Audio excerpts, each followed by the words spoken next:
Les hommes aimeraient tellement voyager loin dans l'espace, mais pour l'instant, ce n'est pas possible. C'est même très dur d'imaginer les distances tellement l'échelle est astronomique. Si on pouvait avoir des vaisseaux comme le Faucon Millenium, ça nous aiderait pas mal.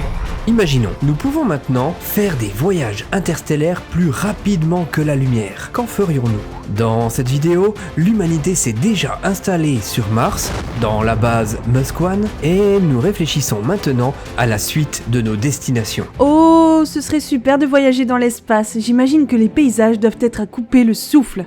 Oh, je pourrais l'emmener voir un coucher de soleil sur Mars. Des chercheurs ont créé un indice de complexité biologique qui est calculé à partir des paramètres tels que la température de la planète, l'énergie qu'elle reçoit de la part de son astre, ainsi que ses caractéristiques orbitales, son âge et sa nature rocheuse. Et qu'est-ce que ça nous apprend ? Et selon cette étude, il existerait plus de 100 millions de planètes habitables dans notre seule galaxie. Notre première colonie serait certainement dans le système de Proxima du Centaure. C'est l'étoile qui est apparemment la plus proche de nous avec une nature rocheuse. Des chercheurs disent qu'il pourrait y avoir de la vie là-bas. Waouh !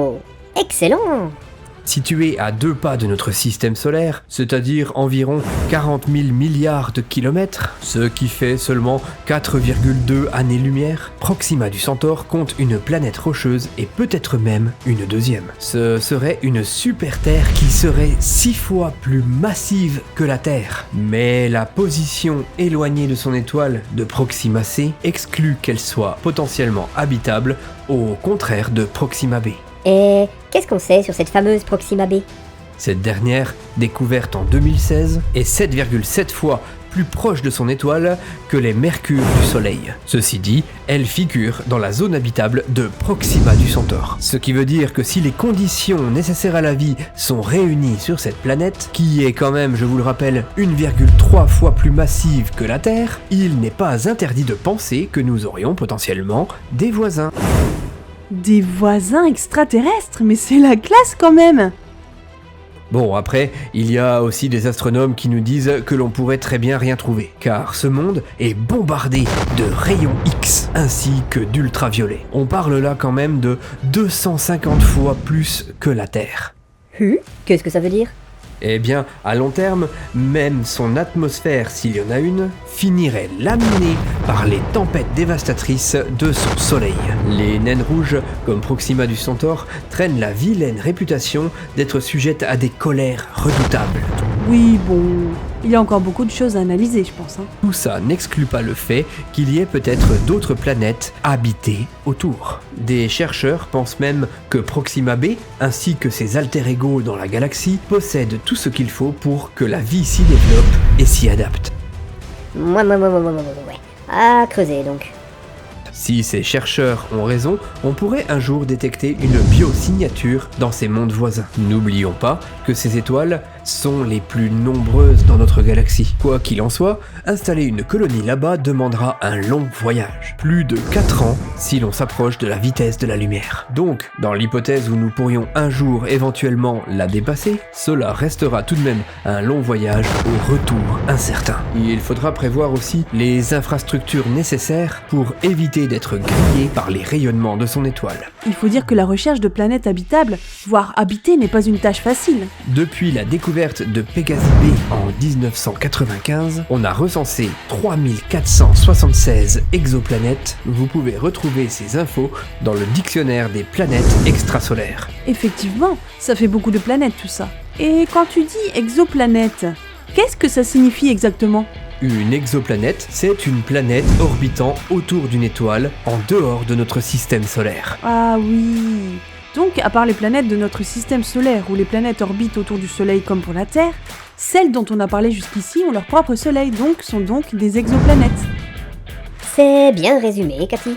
Ouais, c'est ça. Bien que nous ayons répertorié toutes ces planètes, nous ne sommes actuellement pas sûrs qu'elles soient habitables. Des astronomes de l'université de KU Leuven en Belgique se sont concentrés sur des planètes rocheuses en orbite très rapide, 6 jours au plus, autour de naines rouges de type spectral M, bien plus petites que notre Soleil, mais ces planètes, plus proches de leur étoile, présentent une particularité qui les rend bien différentes de la Terre. Elles sont synchronisées avec leur étoile. Leur rotation sur elles-mêmes s'est verrouillée sur leur orbite, ce qui veut dire en plus clair qu'elles présentent toujours la même face à leur étoile. Elles ont donc un côté jour et un côté nuit perpétuel. Ce qui voudrait dire que pour la vie, ce serait quand même un peu compliqué. La température serait trop élevée sur une face et trop froide sur l'autre. Ça ne vous rappelle pas quelque chose ? Eh oui, notre Lune nous présente toujours la même face. Donc pour l'instant, sur toutes les études qui ont été menées sur ces différentes planètes, les avis divergent beaucoup. Il existerait cependant une bande habitable reliant les deux pôles sur ces planètes. Les travaux des chercheurs se poursuivent pour se rapprocher toujours plus de la réalité. À 22 années-lumière de la Terre, l'étoile Gliese 667c abrite un système planétaire où l'on avait repéré 2 super-terres dans sa zone d'habitabilité. En fait, il y en aurait même 3. La planète Krypton de Superman est souvent présentée comme une super-terre qui orbite autour d'une naine rouge. On pourrait dire que la réalité a un peu rejoint la fiction, lorsqu'on a annoncé, il y a quelques années, que 2 super-terres potentiellement habitables existent autour de cette étoile. Oh, Krypton, Superman, c'est fou ça! C'est bien une naine rouge située à 22 années-lumière de notre Soleil, dans la constellation du Scorpion, et elle fait partie d'un système d'étoiles triples. La distance qui la sépare de ses 2 sœurs est si grande que depuis la surface des super-terres, celles-ci apparaîtront comme 2 astres aussi brillants que notre Lune. Et en même temps, ça doit être un sacré spectacle. Selon des astronomes de l'ESO,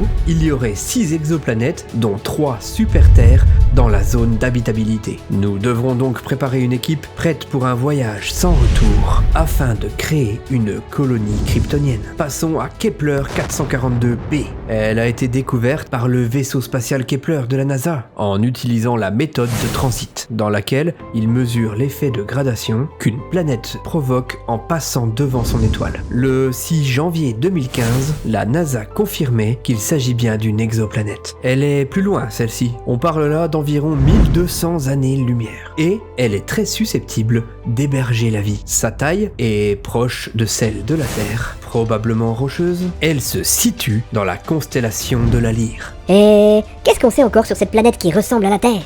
La planète orbite autour de son étoile à environ 61,2 millions de kilomètres de son étoile, avec une période orbitale d'environ 102,3 jours. Elle a une masse d'environ 2,3 et un rayon d'environ 1,34 fois la Terre. Et pourquoi elle serait habitable? Son étoile est environ 40% moins massive que notre Soleil, ce qui veut dire qu'elle peut vivre jusqu'à 30 milliards d'années. Sur cette planète, on est susceptible de retrouver de l'eau sous forme liquide à la surface. Ah, c'est vraiment bien tout ça. Cette planète rocheuse peut atteindre des températures jusqu'à moins 40 degrés. Si on envoie du monde, on enverra certainement des Suédois vu les hivers qu'ils ramassent. Comme elle est plus proche de son étoile, elle tourne probablement plus lentement que la Terre, et la durée d'une journée pourrait atteindre des semaines, voire des mois. Et nous avons une planète cousine, Kepler 452b. Elle se trouve à 1400 années-lumière de la Terre. Elle orbite autour d'une étoile dont les caractéristiques sont très proches de celles de notre Soleil. Cette étoile est seulement 4% plus massive et 10% plus brillante que notre Soleil. Mais elle est tout de même 1,5 milliard d'années plus vieille que notre Soleil. Impressionnant! La planète fait le tour de son étoile en 385 jours. Là aussi, il se pourrait que l'on trouve de l'eau sous forme liquide qui pourrait abriter la vie. Selon des chercheurs, cette planète a un rayon 60% plus grand que celui de la Terre. Et elle a de grandes chances d'être rocheuse, avec une atmosphère épaisse, ainsi qu'une grande quantité d'eau. Elle pourrait aussi connaître une activité volcanique. Cependant, même si nous pouvions aller à 10 fois la vitesse de la lumière, il nous faudrait plus de 120 ans pour pouvoir rallier cette planète. Cette mission ne serait donc pas une priorité pour l'humanité. Ouais, en fait, il faudrait qu'on rallonge notre temps de vie, quoi.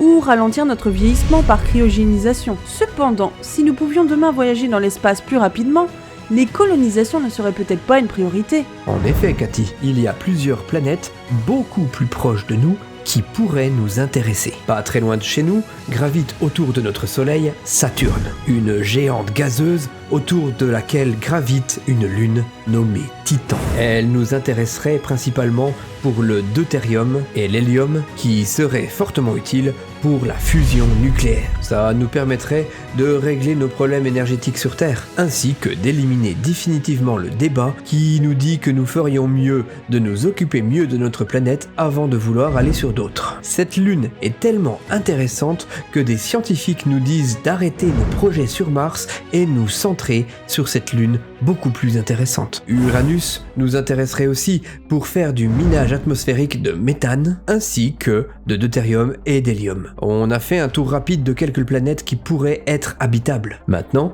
il faut savoir que les distances sont encore un frein pour aller les découvrir, et peut-être un jour y déposer nos valises. Il nous faudrait des vaisseaux spatiaux dignes de Star Trek ou Star Wars. Ceci dit, on vous laisse ici avec une petite citation. Un malin Dieu qui nous a ouvert l'espace sans nous donner les ailes, de Jules Renard. C'était le Chat Perché, j'espère que vous avez passé un agréable moment en notre compagnie. Je vous dis à la semaine prochaine, allez, ciao!